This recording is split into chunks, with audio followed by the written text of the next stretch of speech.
E aí pessoal, tudo bem? Como vão? Bom, vamos continuar então com nossa série de vídeos analisando a reforma trabalhista. Se você não assistiu o vídeo número 1, ele está no izinho aí em cima, não sei onde que a Mariana vai colocar, mas ele está em algum lugar por aí. Bom, vamos continuar então analisando o projeto de lei que em breve se tornará lei. A nova legislação trará o artigo 58A, que trata do trabalho em regime de tempo parcial. Na verdade, nós já possuímos em algumas categorias essa espécie de trabalho. Simplesmente a CLT ela traz uma norma geral agora, permitindo para qualquer categoria, qualquer tipo de atividade, esse trabalho em regime de tempo parcial. Como que funciona? Veja só a redação. Considera-se trabalho em regime de tempo parcial aquele cuja duração não exceda 30 horas semanais, sem a possibilidade de horas suplementares semanais, ou ainda aquele cuja duração não exceda 26 horas semanais, com a possibilidade de acréscimo de até 6 horas suplementares. Então vejam só, esse tipo de contrato por tempo parcial permite também o pagamento de salário parcial. Lembrando vocês que não poderá o trabalhador pleitear a equiparação de salário se outro colega ele trabalha no tempo integral e ele trabalhando no tempo parcial recebe menos. Tudo bem? Bom, continuando nossa análise, temos uma hipótese extremamente interessante sobre compensação de horas ou banco de horas. Veja só, até então havia divergência na jurisprudência se para estipular uma regra de compensação de horas ou banco de horas era necessário um acordo coletivo, uma convenção coletiva ou até uma legislação. Na verdade, discutia se o empregado poderia, de forma autônoma, negociar isso com o patrão dele mediante um acordo individual. Alguns juízes aceitavam, outros não, como é típico, a gente já mencionou na Justiça do Trabalho, havia essa insegurança. Bom, agora a CLT ela passa a expressamente permitir o acordo individual, que acontece muito com categorias que trabalham à noite, garçons, por exemplo. Esse acordo individual permitirá a compensação de jornada ou banco de horas. Veja a redação. Podem ser ajustadas por acordo individual por escrito, convenção coletiva ou acordo coletivo de trabalho, quaisquer formas de compensação de jornada, desde que não seja ultrapassado o limite de 10 horas diárias de trabalho e que a compensação se realize no mesmo mês. Então esse é o requisito, que vai ser uma compensação mensal, diferentemente dos bancos de horas que a gente vê a compensação semestral. Com exceção ao disposto no artigo 59 dessa consolidação, é facultado às partes, mediante acordo individual, mais uma vez, essa é a redação do 59B, acordo individual escrito, convenção coletiva ou acordo coletivo de trabalho, estabelecer o horário de trabalho de 12 horas seguidas por 36 horas ininterruptas de descanso, observados ou indenizados os intervalos para repouso e alimentação. Veja que interessante, a CLT passará a permitir a jornada de trabalho, que a gente vê em algumas categorias de servidores públicos, que é a jornada de trabalho de 12 por 36. Trabalha 12 horas, descansa 36. Continuando, o artigo 71, com seu novo parágrafo 4º, tem a seguinte redação tratando da supressão do intervalo. O que eu estou falando? O intervalo entre a jornada, aquele dentro da jornada de trabalho, que dependendo do número de horas trabalhadas, ou é de 15 minutos, ou de 1 hora, ou até 2 horas, aquele intervalo que ocorre no meio da jornada de trabalho, como que funcionava o posicionamento dos tribunais? Existiam os tribunais que tinham a seguinte posição: se houvesse qualquer supressão do intervalo entre a jornada, vamos dizer que fosse um intervalo de 2 horas e por alguma razão o empregado ele começou 15 minutos antes a jornada do segundo período, ou seja, houve supressão dos 15 minutos. Havia posicionamentos, existem ainda esses posicionamentos, que o empregador tem que pagar a totalidade dessas 2 horas, uma vez que elas não surtiram o efeito para os quais elas foram criadas, que é o descanso, o repouso e o restabelecimento do empregado para a segunda jornada de trabalho. Esse era um entendimento. Existiam outros juízes que entendiam que só se devia pagar o período suprimido, ou seja, os tais dos 15 minutos. A legislação textualmente agora ela diz que só se paga o período suprimido. Veja só.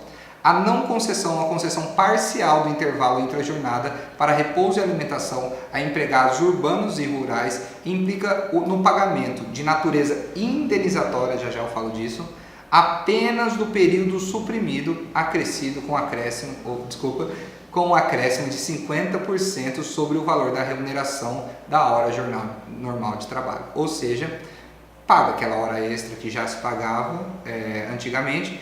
No entanto, só se paga o valor que o período foi suprimido. E mais uma coisa, essa verba é considerada de natureza indenizatória. Parece que não, mas faz diferença. Essa verba indenizatória, uma vez que ela é indenizatória, não se recolhe FGTS nem INSS sobre essa verba.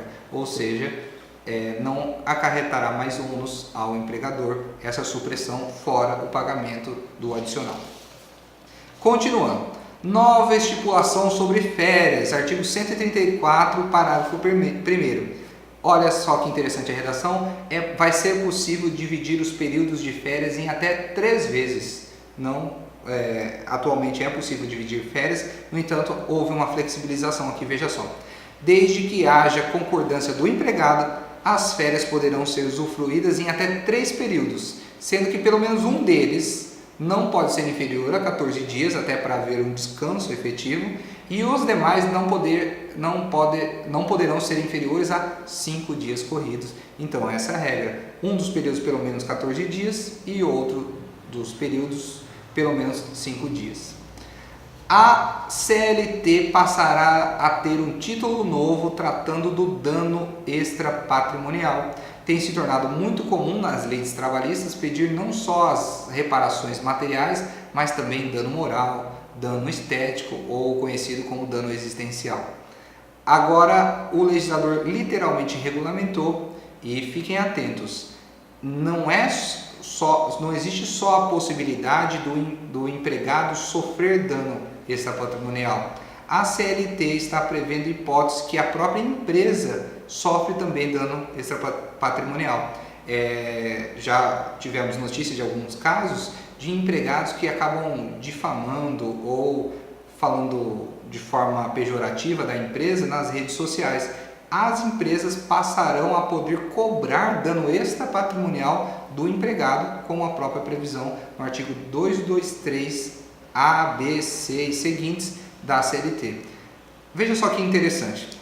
Causa dano de natureza extrapatrimonial a ação ou omissão que ofenda a esfera moral ou existencial da pessoa física ou jurídica. Veja, tanto o empregado quanto o empregador pode sofrer dano extrapatrimonial, as quais são titulares exclusivos do direito à reparação. Estipulação muito importante para quem sofreu esse tipo de dano. Olha o 223E.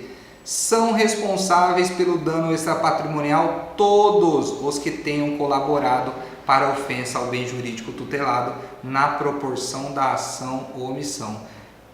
Todos os casos que a nós chegam sobre esse assunto, basicamente a empresa, nós verificamos que ela é imediatamente responsável, no entanto sempre tem um agente causador, o superior hierárquico, o gerente, o responsável.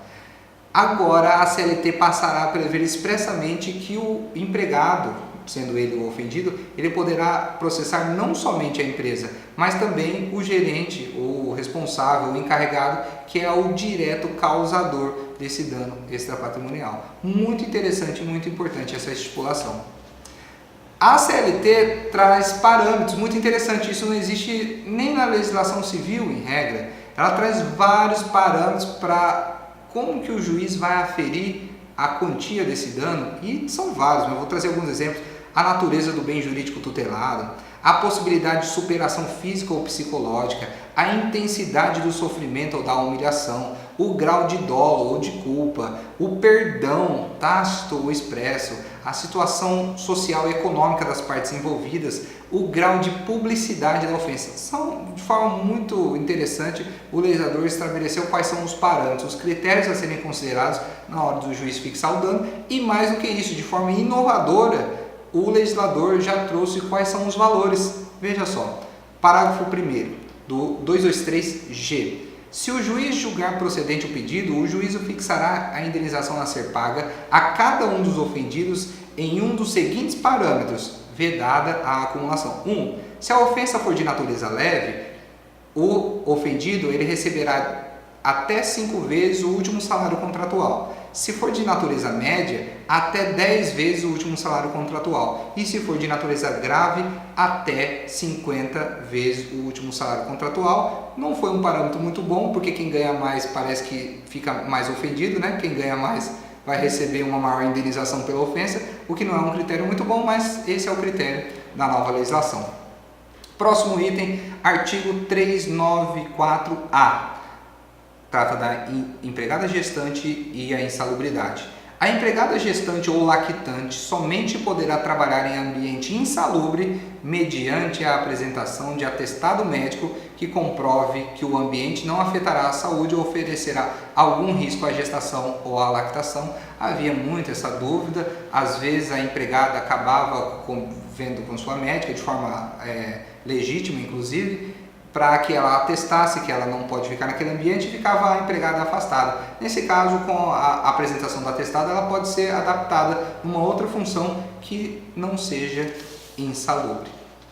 Bom, novidade de um tipo novo de contrato de trabalho, o chamado contrato de trabalho intermitente. Vamos ao conceito básico do contrato de trabalho que é trazido no 433 da CLT. O contrato individual de trabalho poderá ser acordado tácita ou expressamente, verbalmente ou por escrito, por prazo determinado ou indeterminado ou para prestação de trabalho intermitente. Essa é a novidade, o finalzinho, ou para prestação de trabalho intermitente. E olha que interessante esse novo tipo de contrato de trabalho. Parágrafo 3º é o conceito. Considera-se como intermitente o contrato de trabalho no qual a prestação de serviços com subordinação não é contínua, ocorrendo com a alternância de períodos de prestação de serviços, alguns dias, por exemplo, e de inatividade, determinados em horas, dias ou meses. Olha que interessante, meses de inatividade, independentemente do tipo de atividade do empregado e do empregador, inclusive as disciplinadas por legislação específica. Vamos tentar explicar. Veja só. Essa nova modalidade de contrato de trabalho, ela permitirá que haja um vínculo entre empregado e empregador. No entanto, o empregador ele só pagará as verbas correspondentes conforme as horas, dias, semanas ou meses que o empregado lhe prestar serviço. Ele poderá estipular grandes períodos de inatividade, inclusive meses. Veja só, uma empresa que tem algumas empreitas e tem 3 dias de empreita em determinado mês, depois fica quase 15 dias sem qualquer serviço, depois consegue uma empreita maior com 10, 15 dias de trabalho, depois fica meses sem serviço. É exatamente o contrato de trabalho adequado e olha como funcionará. Isso está regulado no 452A. Parágrafo 1º. O empregador convocará, é assim que funciona, o empregador verificando a necessidade de serviço, ele convocará por qualquer meio de comunicação eficaz, por exemplo, WhatsApp, para a prestação de serviços, informando qual será a jornada com pelo menos 3 dias corridos de antecedência, ou seja, tendo um serviço a ser realizado, uma viagem, vamos dizer, transporte de pneus do sul ao norte, que demora alguns dias, o empregador com 3 dias corridos de antecedência comunica o empregado por qualquer meio, inclusive pelo WhatsApp. Recebida a convocação, o empregado terá o prazo de 1 dia útil para responder o chamado, presumindo-se, no caso de silêncio, a recusa, ou seja, se o empregado nada disser, é como se ele tivesse recusado o serviço. A recusa da oferta não descaracteriza a subordinação para fins do contrato de trabalho intermitente. Tudo bem? Isso é só para ficar assentado que ainda existe vínculo entre empregador e empregado. Parágrafo 4º. Aceita a oferta, ou seja, o empregado fala, ok, eu vou viajar e transportar os pneus. Aceita a oferta para o comparecimento ao trabalho, a parte que descumprir, sem justo motivo, pagará a outra parte no prazo de 30 dias, multa de 50% da remuneração que seria devida, permitida a compensação em igual prazo. Veja só que interessante, estabeleceu o compromisso, o empregador passa a contar com o empregado, e o empregado passa a contar com aquela prestação de serviço. Quem descumprir paga metade do valor que teria direito na hipótese de cumprimento do contrato. Olha que interessante o parágrafo 5º. o período de inatividade não será considerado tempo à disposição do empregador, podendo o trabalhador prestar serviços a outros contratantes. Muito interessante. Então, esses períodos de inatividade, por mais longos que sejam, não serão considerados tempo à disposição e o empregador não precisa pagar as verbas trabalhistas e os encargos previdenciários e tributários desse tipo de contrato de trabalho. Bom, gente, eu espero que vocês tenham gostado desse vídeo, espero que tenha sido útil para vocês. Compartilhem com pessoas que estão em situações que eu acabei mencionando. Eu vejo vocês na terceira parte do vídeo. Um grande abraço, tchau, tchau.